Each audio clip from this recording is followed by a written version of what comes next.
Transplante, depois de ter passado por essa batalha e ter superado a questão da hepatite C? A questão das limitações de um transplantado, em alguns pontos são semelhantes a todo transplantado, porque a nossa imunidade ela é controlada. Todo transplantado tem que tomar uma medicação para fazer esse controle e ela é vitalícia. Agora, tem muitas recomendações, né?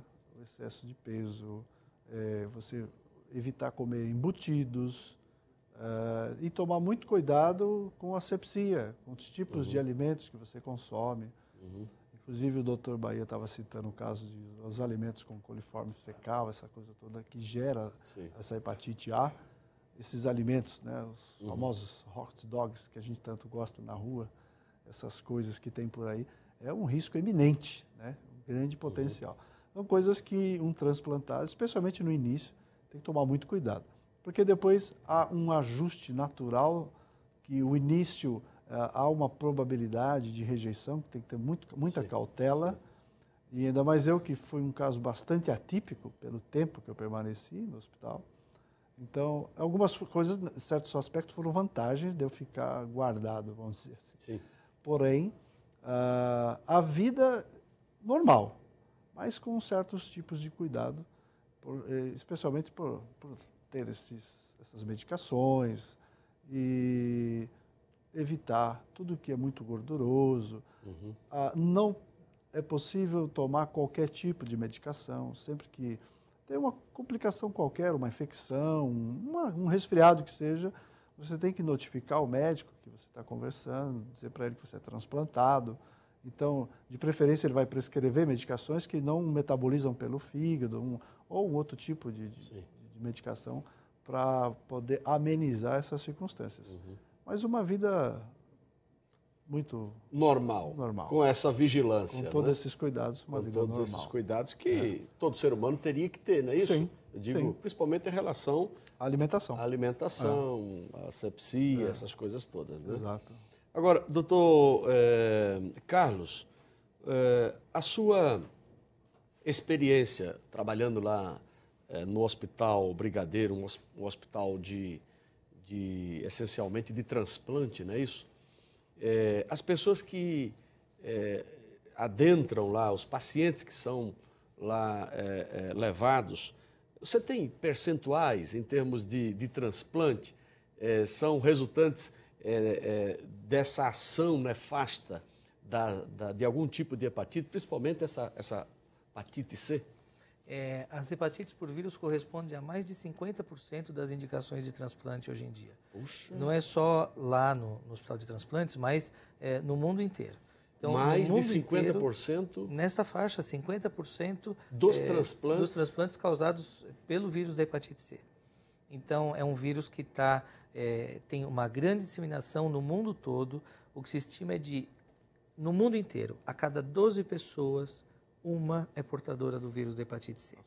E por ser uma doença silenciosa, como foi comentado, a pessoa convive muitos anos com a doença e acaba não se dando conta. E só vai perceber que tem alguma coisa quando aparecem os primeiros sintomas. O fígado ele tem uma capacidade de regeneração muito grande. Então ele sofre agressões, mas aguenta. Se autorregenera. Ele regenera. Então, a hora que essa capacidade de regeneração se esgota, é que começam a aparecer os sintomas. Então, geralmente os sintomas já aparecem numa fase de cirrose avançada. Barriga d'água, olho amarelo, até vômito de sangue. Então, assim, são uma série de sintomas que aparecem na cirrose avançada e que aí, quando a pessoa percebe, muitas vezes já está na indicação do transplante. Na fila, os que são acometidos pela hepatite C, eles têm privilégio na fila de transplantes? De transplantado ou para obter o transplante? Na verdade, hoje em dia, a distribuição que segue a fila é uma distribuição por gravidade. Então, independente da causa da cirrose, os pacientes mais graves, eles são colocados em posições mais privilegiadas da lista. É a equipe médica que faz esse tipo de avaliação. a equipe médica informa a Secretaria da Saúde. Isso é controlado por um sistema de computador informatizado, onde a gente não coloca o sujeito do número 1 ou número 2. A gente informa os dados do paciente, resultados de exame de sangue, e o sistema de computador automaticamente faz as contas e coloca na posição. Tem aquele exemplo, quer dizer, isso é uma situação factual de que, às vezes, o parente ele quer doar parte do fígado. Tem esse tipo de coisa? Sim. Então, isso é muito comum no transplante de rim. Sim, de rim. De rim é muito comum. É quase mais comum ter transplante de rim com doador vivo do que com doador falecido. Sim. Mas no transplante de fígado, o Adilson sabe, a gente tem uma experiência grande, nossa equipe é pioneira nesse tipo de transplante, na época que trabalhava com o professor Silvano Raia e tudo mais. Nós, então, temos essa possibilidade de fazer o transplante com doador vivo para adulto. É retirado 60% do fígado de uma pessoa previamente testada e absolutamente saudável, para que seja compatível, todas as compatibilidades testadas, tudo anatomicamente compatível, a posição das veias, das artérias, canal da bile, tudo bastante estudado para aumentar a chance de sucesso. E a chance de sucesso, no caso assim de transplante de pessoa viva, ou seja, de parte do fígado, sucesso? Em termos gerais, ele é igual o do fígado inteiro, que vem normalmente de um doador falecido. Então, hoje em dia é uma possibilidade, sim, de se fazer transplantes, e isso acaba diminuindo a pressão sobre as listas de espera. No estado de São Paulo, hoje, tem ao redor de 1.000 pessoas esperando numa fila de espera para transplante. No Brasil todo, a gente tem uma estimativa de mais ou menos umas 5.000 pessoas. O que é que o senhor diria para os nossos telespectadores? Aliás, o que é que o senhor diz para os nossos telespectadores que estão, de repente, aí esperançosos e estão até na fila? O que é que o senhor diria para eles? Então, essa é uma pergunta que eu iria fazer ao final, mas eu acho que o momento é oportuno, né, Tomás? Acho que uma das coisas mais importantes que a gente pode divulgar para a população é o seguinte: o mais importante para quem está na fila de espera para um transplante é ter um doador. Então, esse doador, na maioria das vezes, é um doador falecido, que teve uma morte encefálica, que foi diagnosticado, está num hospital, e alguém vai abordar a família daquela pessoa para solicitar a doação. É muito importante que as pessoas discutam essa questão da doação de órgãos em casa, para que, antes de ter um evento de falecimento, que é sempre muito complicado, sempre gera um transtorno, um inconveniente muito grande, que a pessoa ainda não tenha mais esse problema para ficar pensando se vai ou se não vai doar. Se as famílias conversam sobre isso, e existe um consenso na família de que a doação é benéfica, é uma forma de se perpetuar no organismo de outras pessoas, quer dizer, você vai estar disseminando uma parte de você que vai ficar nos outros. As pessoas que estão na fila vão se beneficiar disso, dependendo de uma série de estados que pode estar o doador, ele pode dar vida a 10 pessoas. Um doador? Um doador pode dar vida, esperança e qualidade de vida para 10 pessoas. Coração, pulmões, fígado, rim, pâncreas, intestino, pele, osso, córneas. São vários órgãos que podem ser doados, e que alguns são múltiplos, 2 rins, 2 córneas. Então, que vão poder dar qualidade de vida e quantidade de vida para uma série de pessoas. E a questão do tempo, a partir da morte encefálica? Quanto tempo teria que fazer nas próximas 24 horas, 72 horas? Qual seria a ideia? Cada órgão ele tem um prazo de validade que é bem curto na maioria das vezes. Então, esse prazo, a morte encefálica, ele é um diagnóstico que a pessoa pode ser mantida em respirador artificial e em aparelhos por algumas horas. Esse prazo de algumas horas ele tem que ser respeitado quando a família é abordada. Mas aí, depois de retirados os órgãos, aí cada um tem o seu tempo de geladeira característico. O fígado, por exemplo, além de 12 horas, não é muito adequado. No próximo intervalo, nós estaremos falando sobre a questão das terapias, as convencionais, as não convencionais, os novos remédios, e passando já a palavra ao Adilson.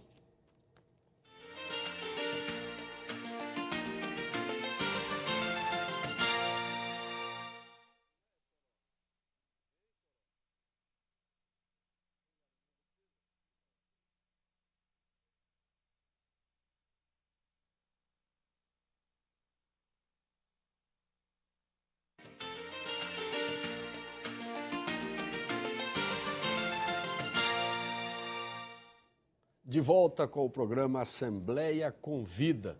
Nós havíamos deixado a palavra com o Adilson Tomás, uma pessoa que enfrentou essa doença, né? A hepatite C, e graças a Deus está firme aí.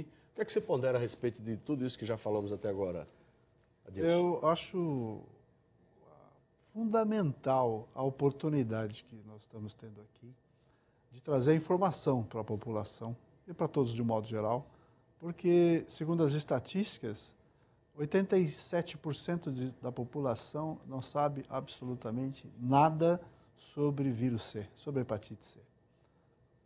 Inclusive, 87%? 87%? Não sabe absolutamente nada. E, infelizmente, até... Isso é dado da OMS, Organização Mundial de Saúde, ou é dado... Isso é um dado de uma das ONGs que a gente representa. Sim. É um dado específico de um levantamento que foi feito, de uma pesquisa que foi feita.